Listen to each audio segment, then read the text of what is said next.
Hi there. We're going to talk about Word documents in team assignments. So you're going to go ahead and go into your suite. You'll find the Word document here. You'll create from a new blank document. And then we will go ahead and give that a name.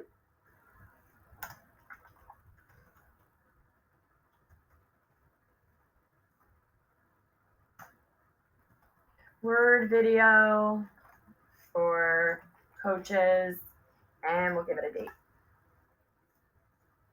Okay, and then you will go ahead and create your assignment. And it will be saved because this is cloud-based.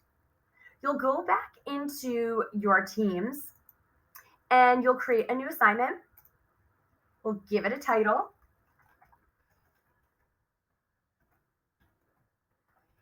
And then we want to attach. You're going to find your Word document in OneDrive. So let's go ahead and do that. And Word video for coaches right here. You click attach. There's one last step for making this work well for all students, and that is the magical ellipse or ellipses. So you're going to make sure that you click on students edit their own copy. If students cannot edit, that means they actually can't take action on the page itself. They won't be able to type. So students edit their own copy. If they do by mistake move something off the page, it's just going to affect their own copy. It will not affect everyone's copy.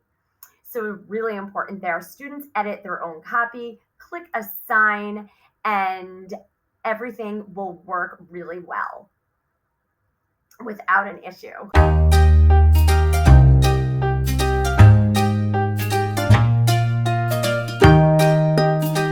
Go to the assignments tab, and I'm just going to bring up an old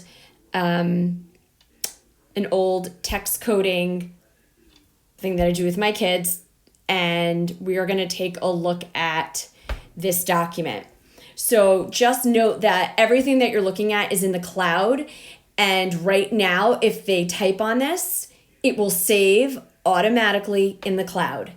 So whatever you do, you want to make your document look and be very simple. You don't want these text boxes that I have here. And this was just a labor of love with Microsoft Teams.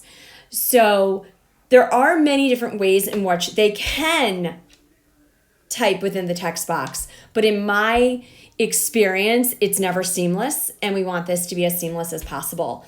So you can do a couple of things. The one thing that I promised my kids that I would do is make more simplified versions and no text boxes. So if you click the three little dots, you don't want to open it in Word, because this brings it to a desktop version, and then the student has to remember to save it. And even if they remember to save it, as many claim, it will not automatically save, because basically what it's doing is a desktop version is talking to a cloud-based version. This is not like Google.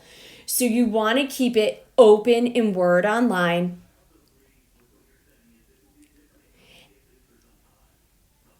And this way, the document can be used. Note that I still cannot type within the text box. I have to move and type outside of the text box. So again, make your documents very simple. This is, note at the top in the blue band at the top, it's saying saved. There's nothing your student needs to do. It's being saved already for you. So let's go back. Do not hit the open in Word, because then the student is going to have to save it. So always open in Word Online. The experience will not be robust. It will not be wonderful, but it's the safest venue. They could always download it if they're tech savvy and then attach it. Where it says student work here, when a student's viewing it, they can actually attach work as well. Edit document. never have them edit in the desktop app. They can edit in the browser. You're going to have the same sort of result as if you edited in Word online.